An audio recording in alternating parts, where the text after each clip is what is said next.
नमस्कार, मैं हूं अजय प्रकाश। बिहार के पूर्व मुख्यमंत्री कर्पूरी ठाकुर को उनके 100वीं जन्मदिन पर प्रधानमंत्री मोदी ने कहा कि उनको भारत रत्न देकर हम सम्मान महसूस कर रहे हैं, भारत के लिए गौरव का क्षण है।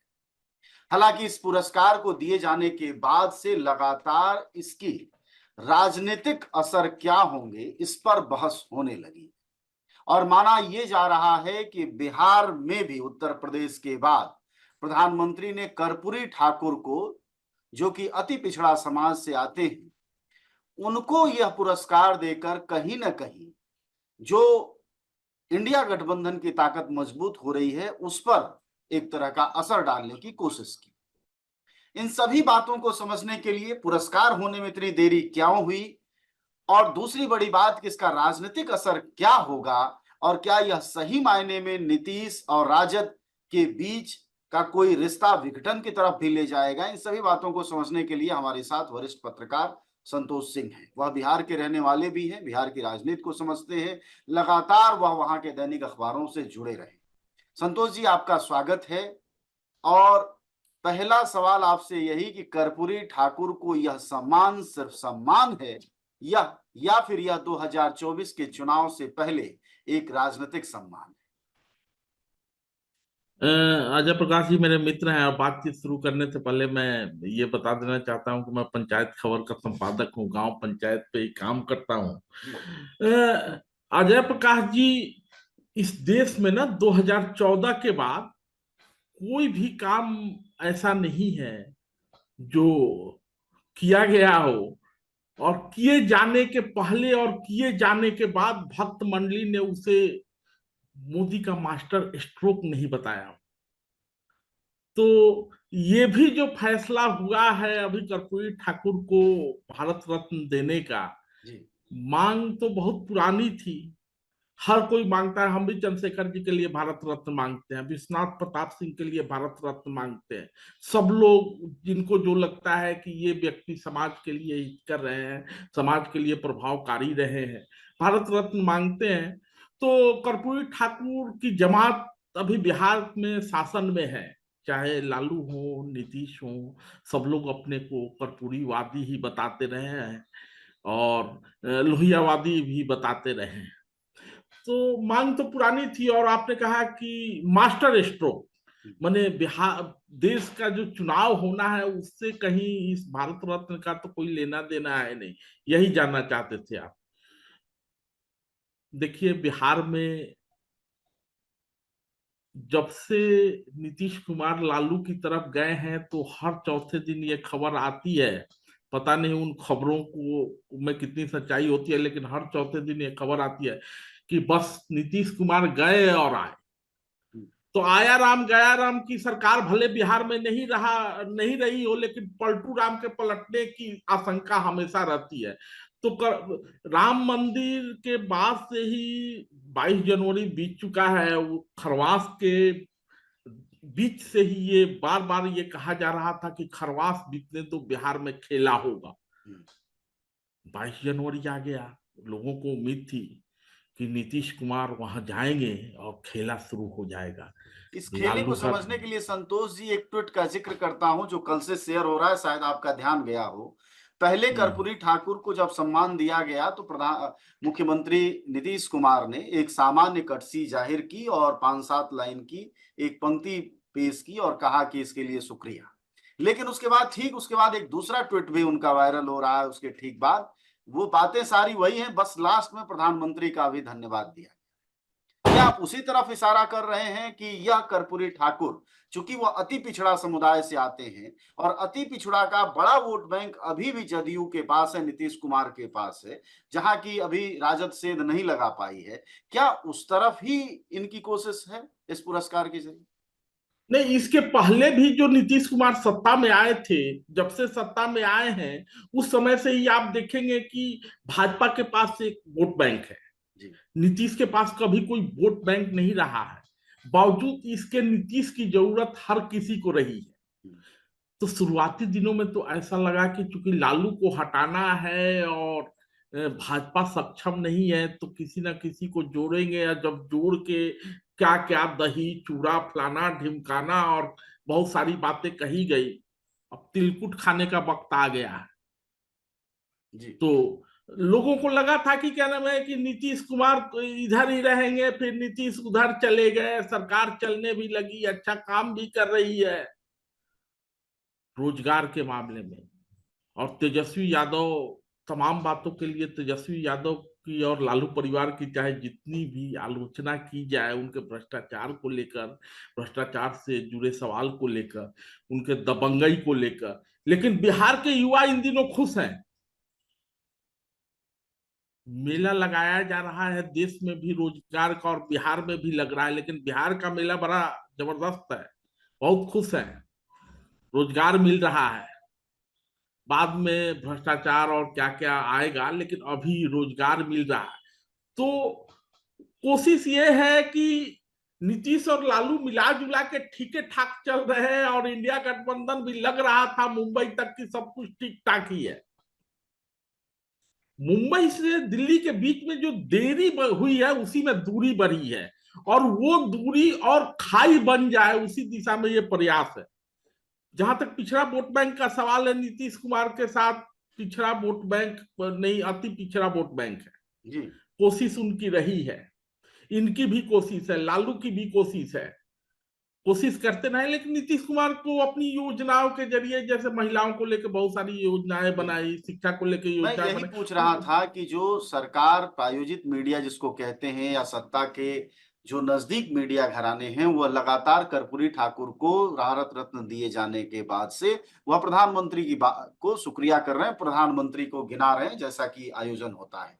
मेरा सवाल आपसे यह है कि क्या इसके कर्पूरी पहले, ठाकुर अब मैं जी यहाँ आपको रोकना चाहूंगा, इसके पहले कभी देखे थे कि प्रधानमंत्री ने किसी को कोई पुरस्कार मिला हो, उसके अगले दिन ही जी देश के एक बड़े राष्ट्रीय, वो भी हिंदी अखबार में, क्योंकि हिंदी प्रेमी ही कर्पूरी ठाकुर थे, अमगरुआ ने एक पोस्ट किया है जिसमें कर्पूरी को बिहार के दुरावस्था का जिम्मेदार बताया, क्योंकि जिस तरह का निर्णय कर्पूरी ठाकुर ने अंग्रेजी हटाओ को लेके लिया था, जी इस खासकर स्कूली शिक्षा में, उसका बहुत असर बिहार के शिक्षा पर पड़ा। तो तुरंत प्रधानमंत्री ने एक लेख लिखा, और आपको कितनी जानकारी है मैं नहीं जानता, लेकिन कल एक ट्विटर ट्रेंड भी हो रहा है, उसमें मीडिया नहीं है, पार्टी के तरफ से, सरकार के तरफ से, तमाम सरकार के मंत्रालयों के तरफ से कल कर्पूरी ठाकुर भारत रत्न करके ट्विटर ट्रेंड चलाया जाएगा। तो मैं मीडिया के संबंध में यही बात करता हूं कि जिसको आप सरकार समर्थित मीडिया और सरकार विरोधी मीडिया, देखिए गोद में सब लोग बैठे हुए हैं, चाहे हम बैठे हो चाहे आप बैठे हो, किसको गोद कितना भा रहा है और गोदी में किसको कितना मजा आ रहा है, ये केवल मोदी सरकार की बात नहीं है, हर दौर में ऐसा हो रहा है। आज थोड़ा सा नहीं, सवाल शुरू हो मेरा गया। ये था संतोष जी कि क्या कर्पूरी ठाकुर को पुरस्कृत किया जाना इतना बड़ा असर बिहार की राजनीति और बिहार की जनता पर डालेगा कि नीतीश कुमार और तेजस्वी यादव की संयुक्त सरकार के किए गए कामों पर असर पड़ जाएगा? क्योंकि इस तरह की एक पेशगी, इस तरह का माहौल बनाने की एक कोशिश की जा रही है। सवाल मेरा मैं ये उसको मैं उसको दूसरे तरीके से लेता हूं। मैं उसको इस तरीके से लेता हूं कि दो बातें हैं। एक तो राम मंदिर का उद्घाटन, जी जैसा कि मैंने कहा कि पहले से ही ये एक विरोध का स्वर आ गया था, लालू को जाना नहीं था, लालू कह भी रहे थे कि नहीं जाएंगे, जिसने आडवाणी को गिरफ्तार किया हो वो राम मंदिर उद्घाटन में शामिल होगा, ये सबको पता है कि लालू नहीं जाएंगे। जी लेकिन जब नीतीश की पार्टी से यही सवाल होता है, तो नीतीश की पार्टी के राष्ट्रीय प्रवक्ता कर्पूरी ठाकुर लोहिया की याद दिलाते हैं, हम्म, लोहिया के आयोजनों की याद दिलाते हैं, राम कथा, शिव कथा, मेला और क्या क्या याद दिलाते हैं, और वो कहते हैं कि सैद्धांतिक रूप से हम लोग राम मंदिर के पक्ष में। उसके बाद राम मंदिर के उद्घाटन के अगले दिन में एक घटना घटी थी। हम्म, नीतीश कुमार राज्यपाल से मिलने मिले जाते हैं। जी क्यों जाते हैं किसी को पता नहीं, शाम तक खबर आई कि कुछ विश्वविद्यालयों में कुलाधिपति की नियुक्ति, कुलपति की नियुक्ति हुई। लेकिन मूल यही था कि चीजें हो रही है, बस बहाना खोज रहे हैं कब इधर आना है। उसमें कर्पूरी ठाकुर को भारत रत्न देना और उसके बाद ट्वीट करना, जिसे ट्वीट की जिक्र कर रहे हैं, बाद में अलग ट्वीट करना, जी उसमें प्रधानमंत्री का नाम जोड़ना। तो चूंकि ये इस पार्टी में, भाजपा में सब कुछ प्रधानमंत्री से ही शुरू होता है, प्रधानमंत्री पर ही खत्म होता है, और नीतीश कुमार के विषय में अंतिम निर्णय प्रधानमंत्री को ही लेना है। तो स्वाभाविक है कि अगले ट्वीट में प्रधानमंत्री का नाम जोड़ा जाए। मतलब आपका तो ये कहना है कि नीतीश कुमार अपनी तरफ से भाजपा के साथ गठबंधन का प्रयास कर रहे हैं, क्योंकि मुझे बहुत ढंग से याद है कि एक नहीं दर्जनों बार रविशंकर प्रसाद कह रहे हैं कि अब किसी कीमत पर शाहनवाज हुसैन, अब किसी कीमत पर, या वो बिहार भाजपा प्रदेश अध्यक्ष कई बार कह चुके हैं, किसी कीमत पर अब नीतीश को हम साथ नहीं लेंगे। तो क्या अब इनकी पहल हो रही है, इनकी अपनी तरफ से? आप नीतीश कुमार, आप क्या रविशंकर प्रसाद, सम्राट चौधरी, फलां ढिमकाना, सबका नाम ले रहे हैं, लेकिन आप ये भूल जा रहे हैं कि 4 दिन पहले देश का गृह मंत्री और पार्टी का कथित चाणक्य, जी हालांकि हम ये भी कहते हैं कि ये वो दौर है जिस दौर में 52 वीर कहे जाते हैं और डॉट डॉट डॉट चाणक्य होते हैं। जी तो उस चाणक्य ने एक पत्रिका को, एक अखबार को इंटरव्यू दिया और उसमें कहा कि हमारा दरवाजा खुला सब है। सबके लिए खुला है, बस खटखटाने की देर। हम्म, तो नीतीश भी खटखटा रहे हैं, और बिहार में जो नेता है कहे चाहे कुछ, लेकिन सबको पता है कि पिछले चुनाव में जो 39 सीटें आई थी वो गठबंधन की सीटें थी, और नीतीश के दल में बहुत सारे ऐसे सांसद हैं जिनको मंगरुआ भी व्यक्तिगत रूप से जानता है, हमेशा दबे स्वर में ये कहते रहे हैं कि नीतीश जी अगर भाजपा के साथ चले जाएंगे तो हम लोगों का जीत, ऐसे तो हम जीत रहे हैं लेकिन हमारी जीत आसान हो जाएगी। तो उन सांसदों का दबाव भी है, चुनाव करीब है, जी तो स्वाभाविक है कि दरवाजे दोनों तरफ से खटखटाए जा रहे हैं।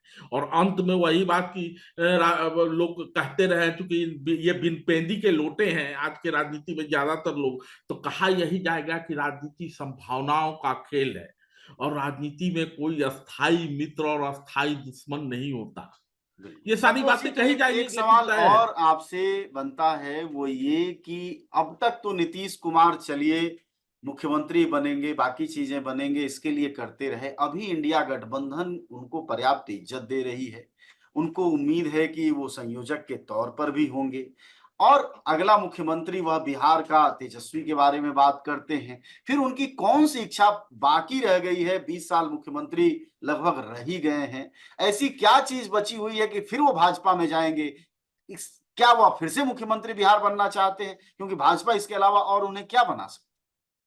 देखिए, बात इतना छोटा नहीं है। नीतीश पिछले चुनाव में आपने देखा होगा, पिछले विधानसभा चुनाव में और विधानसभा चुनाव के पहले जो संसदीय चुनाव होता है उसमें भाजपा ने उनको बराबर का सीट दिया था, और उस बराबर के सीट में सांसद चुन के भी आए, अच्छी खासी संख्या में, लगभग 16 सांसद चुन के आए। चुन के आए। तो लोकसभा में एक ताकत उनकी रही। लेकिन उसी गठबंधन के साथ जब वो विधानसभा चुनाव में आते हैं तो ऊपर से सब कुछ दिखाई दे रहा है, लेकिन सीटें घट जाती हैं, और आज तीसरे नंबर की पार्टी हो गई है मतलब जदयू। जदयू।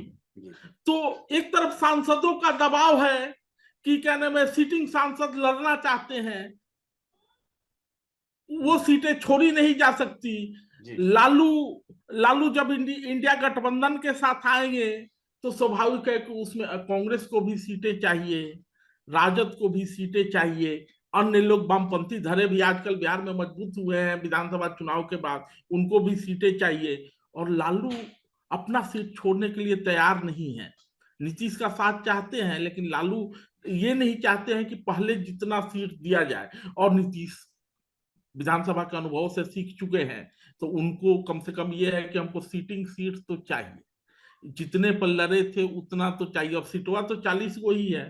तो एक तरफ ये दबाव का भी खेल है, दूसरी तरफ इंडिया गठबंधन के में जो इधर हुआ है उसमें इंडिया गठबंधन आप कह रहे हैं कि मजबूती की ओर बढ़ रही है, लेकिन नीतीश को लग रहा है कि अब जो है पटना जी वाली स्थिति नहीं है, मुंबई वाली स्थिति नहीं है, चीजें उतनी, बिखर रही। हाँ, उतनी प्रभावी ढंग से आगे नहीं बढ़ी। ममता बनर्जी ने उसमें मल्लिकार्जुन खड़गे का नाम ले लिया, जबकि पहले ही मुंबई में कहा जा रहा था कि यह सहमति बन गई है कि हमारा कोई नेता नहीं होगा, हम लोग अभी मिलजुल के आगे बढ़ेंगे। अब भी लालू को बार बार नीतीश कह रहे हैं कि आप सीट फाइनल कीजिए। लालू कुछ बोलने के लिए तैयार नहीं है, क्योंकि लालू जानते हैं कि हमारा परंपरागत गठबंधन जो है कांग्रेस के साथ ही सटीक बैठता है। नीतीश कुमार कभी इधर उधर जा सकते हैं, लेकिन नीतीश को ये लगता है कि हमारा भी जो है वाजपेयी से अच्छा नाता रहा है, मोदी के साथ बीच में कुछ हुआ, लेकिन बिना मोदी के बिहार में वो सीटें नहीं जीती जा सकती। मतलब और बहुत अब क्लियर और संतोष एक जी आपकी और बातों से हाँ, जी। और एक चीज और है, लालू का वोट ट्रांसफर नहीं होता। हम्म। लालू जिसके साथ गठबंधन करते हैं दूसरे का वोट ले लेते हैं, लेकिन लालू का वोट ट्रांसफर नहीं होता, क्योंकि अगर लालू का वोट ट्रांसफर हुआ रहता तो रामविलास पासवान की पार्टी भी बहुत एक जमाने में मजबूत स्थिति में होती, क्योंकि रामविलास जी भी पहले लालू के साथ ही थे। लेकिन लालू का वोट ट्रांसफर, नीतीश को ये डर खाया जा रहा है, नीतीश को ये डर सता रहा है कि लालू के साथ हम गठबंधन तो करेंगे, लेकिन लालू का वोट जल्दी ट्रांसफर नहीं होता, लालू केवल दूसरे का वोट लेते हैं। आखिरी जबकि सवाल भाजपा, आपसे संतोष जी, ये कि बातचीत से एक चीज बहुत क्लियर हो गई, जो आप महत्वपूर्ण बातें कह रहे थे हमारे हिसाब से, वो ये कि कांग्रेस और राजद, भाजपा और जदयू एक सुटेबल कंडीशनड एकता है, गठबंधन है। और जाहिर तौर पर अब लोकसभा में चूंकि भाजपा की बदौलत उन्होंने सांसद जीता था और सांसदी के चुनाव में राजद बुरी तरीके से हारी थी, ऐसे में फिर से वह अपने पुराने गठबंधन की तरह दोनों पार्टियां लौट सकती हैं।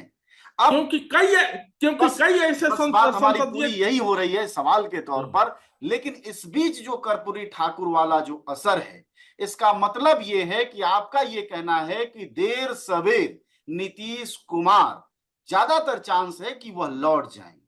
क्यों? 27 तारीख को लौट जाएंगे। अच्छा। 26 तारीख को घोषणा, मने वहां से अनाउंसमेंट होगा, अनाउंसमेंट तो पहले हो चुका है, जी। और 27-26 के कार्यक्रम के बाद पटना में सब कुछ करके यहाँ प्रधानमंत्री करेंगे, वहां मुख्यमंत्री करेंगे, और 27 तारीख को नीतीश कुमार की वापसी हो जाएगी एनडीए में। क्या बनाए जाएंगे, क्या कहे जाएंगे, एक चीज और है, सैद्धांतिक रूप से नीतीश कुमार इस बात पर सहमत है कि देश में राज्यों का चुनाव और विधानसभा का चुनाव एक साथ ही होना चाहिए। अच्छा। तो अगर नीतीश कुमार इधर लौटते हैं तो संभव है कि बिहार में लोकसभा और विधानसभा चुनाव दोनों साथ साथ हो जाए। अब उसमें जो कहा जा रहा था कि ललन सिंह पार्टी तोड़ देंगे, आरसीपी पार्टी तोड़ देंगे, बिहार में जल्दी पार्टी इस तरीके से नहीं टूटता है। अगर तोड़ देंगे तो लालू की भी वही स्थिति रहेगी कि नीतीश जो खेला खेला कर रहे हैं तो वो खेला उधर से भी हो सकता है। तो संभावनाएं दोनों हैं। नीतीश अगर इधर आ जाते हैं तो बिहार में लोकसभा चुनाव और विधानसभा चुनाव के दोनों के साथ होने की संभावनाएं बढ़ रही है, क्योंकि नीतीश विधानसभा विधानसभा में भी अपनी ताकत बढ़ाना चाहते हैं। वो जो तीसरे नंबर के दल का जो ठप्पा लग गया है नीतीश पे, उस ठप्पे को उतारने की बेचैनी नीतीश कुमार में है। शुक्रिया आपका बातचीत के लिए। हमारे साथ बातचीत कर रहे थे वरिष्ठ पत्रकार संतोष सिंह, और हम राजनीतिक स्तर पर यह समझना चाह रहे थे अपने पाठकों, दर्शकों के जरिए कि क्या कर्पूरी ठाकुर को भारत रत्न के सम्मान दिए जाने के बाद वहां की राजनीति पर भाजपा क्या असर डालेगी, और जिसको पलटूराम राजनीति का कहा जाता है नीतीश कुमार, वह किस करवट बैठेंगे। संतोष जी की बात सही है या नहीं यह देखना होगा, लेकिन 27 एक बड़ा दिन हो सकता है जबकि नीतीश कुमार अपना पाला बदलने की सोच सकते हैं। और उसकी बड़ी वजह तार्किक भी लगती है, लॉजिकल भी लगती है, कि लोकसभा में जो मजबूती है वो वाकई इंडिया गठबंधन में रहते नीतीश कुमार नहीं महसूस कर पा रहे हैं। खैर, यह दलों का खेल है, दलगत राजनीति है, इसमें कौन कहां कब जाएगा कहना मुश्किल है। लेकिन दिखाई यह दे रहा है कि इंडिया गठबंधन फिर से एक बार और ज्यादा कमजोर हो सकता है। शुक्रिया आपका बातचीत के लिए, धन्यवाद। धन्यवाद।